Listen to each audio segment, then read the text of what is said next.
పట్టభద్రులందరికీ కూడా నా హృదయపూర్వకమైనటువంటి ధన్యవాదాలు. ఈ ప్రక్రియకి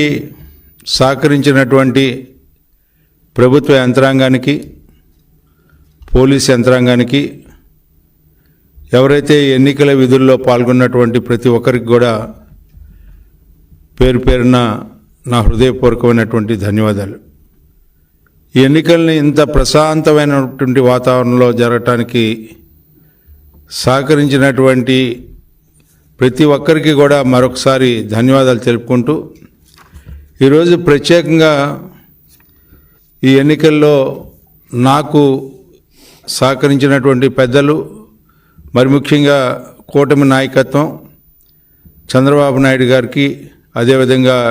జనసేన నేత పవన్ కళ్యాణ్ గారికి, బీజేపీ నాయకురాలు పురంధేశ్వరి గారికి, వీరితో పాటు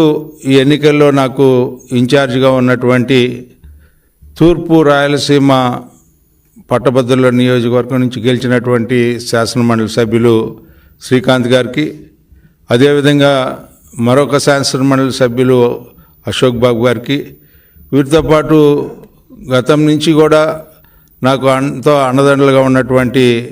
సత్యనారాయణ రాజు గారికి, రాంభూపాల్ రెడ్డి గారికి, వీరందరితో పాటు 33 నియోజకవర్గాల్లో ఉన్నటువంటి ఎమ్మెల్యేలకి, ఎంపీలకి, అదేవిధంగా మంత్రివర్యులకి, వీరితో పాటు జిల్లా ప్రెసిడెంట్లకి, జిల్లా ప్రజా పరిషత్ చైర్మన్స్కి, అదేవిధంగా ద్వితీయ శ్రేణి నాయకత్వం ఏ రకంగా అంటే ఈ ప్రస్థానం 6 నెలల కాలం నుంచి జరుగుతూ ఉంది. మొదటి ఓటర్లు నమోదు దగ్గర నుంచి తొలి విడత ఓటర్ల జాబితా, తుది విడత ఓటర్ల జాబితా వరకు కూడా జరిగినటువంటి ప్రక్రియలో పాల్గొన్నటువంటి ప్రతి ఒక్కరికి, ప్రతి 30 మందికి ఎవరైతే ఒక బూత్ అబ్జర్వర్గా ఉన్నటువంటి వాళ్ళందరికీ కూడా నా హృదయపూర్వకమైన ధన్యవాదాలు. ఈ 8 నెలల నుంచి ఈ రకమైనటువంటి విజయానికి, నాకు విజయం దక్కబోయేదానికి కారకులైనటువంటి ఈ ప్రభుత్వ నేతలు ఈ 8 నెలల నుంచి కూడా ఒక మంచి ప్రభుత్వంగా,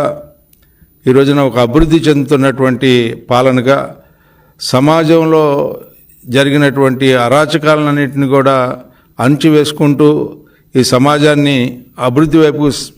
తీసుకెళ్తున్నటువంటి నాయకత్వమైనటువంటి కూటమి నాయకత్వానికి మద్దతుగా. అందుకే నేను చాలాసార్లు చెప్పాను, ప్రగతికి ఓటేయండి, ప్రత్యర్థులు ఎవరు అనేది కాదు. ఆ రకంగా అభివృద్ధికి ఓటు, ప్రగతికి ఓటు, మంచి పాలనకి ఓటు. అందుకే చంద్రబాబు నాయుడు గారు చాలా స్పష్టంగా ఎన్ని విషయాలు వచ్చినా కూడా ఈ ప్రభుత్వం ఏర్పడిన దగ్గర నుంచి అన్ని విషయాల్ని సమయస్ఫూర్తితో సమ్మిళిత అభివృద్ధిని సాధించడానికి ఎంతో సమన్వయంతో ఈ రాష్ట్రాన్ని ముందుకు తీసుకెళ్తున్నాడనే నమ్మిక ఈ రోజున ఓటర్లలో కలగటం వల్ల ఇంత పెద్ద ఎత్తున దాదాపు 68% ఓటర్లు ఈ రోజున ఓటుకి వచ్చి వారు ఓటు హక్కును వినియోగించుకొని ఈ యొక్క ప్రభుత్వానికి ఒక మంచి సందేశాన్ని, సంకేతాన్ని ఈ విజయం ద్వారా ఇయ్యాలని చెప్పి తాతాలాడినటువంటి ఈ ఎన్నిక అని చెప్పి మీకు ప్రత్యేకంగా మనవి చేస్తూ, అదేవిధంగా ఈ రాష్ట్ర పార్టీ అధ్యక్షులు పల్లా శ్రీనివాసరావు గారు ప్రతి అంశంలో కూడా సమన్వయం చేసుకుంటూ అభ్యర్థిగా ప్రకటించిన దగ్గర నుంచి ఈనాటి వరకు కూడా ప్రతి అడుగులోనూ ఆయన యొక్క ఆలోచన ఉంది అని చెప్పి చెప్పుకోవడానికి చాలా ఆనందపడతా ఉన్నాను. ఏదేమైనప్పటికీ ఈ యొక్క ఎన్నిక అనేది చాలా స్పష్టంగా ఎన్నికల యొక్క ఫలితాలు రాకముందలే ఎన్నిక ఫలితం గురించి ఆనందంగా ఉండేలాగా ఓటర్ల యొక్క హాహాభావాలు కానీ, వారు వెల్లడించినటువంటి అంశాలు కానీ, ఒక మంచి ప్రభుత్వానికి మేము ఓటేస్తున్నామని చెప్పి వివిధ ప్రాంతాల్లో ఉద్యోగాలు చేసుకున్నటువంటి ఉద్యోగస్తులందరూ కూడా తరలి వచ్చి పండగ అయినా ఈ రోజున ఇంత పెద్ద ఎత్తున పోలింగ్ జరగటం అనేది చాలా చాలా ఆనందంగా ఉందని చెప్పి మనవి చేస్తూ, ఈ యొక్క అంశంలో ప్రతి ఒక్కరికి కూడా చిన్న వ్యక్తి దగ్గర నుంచి నాయకత్వం వరకు కూడా నా హృదయపూర్వకమైనటువంటి కృతజ్ఞతలు, ధన్యవాదాలు తెలుపుకుంటూ సెలవు తీసుకుంటాను.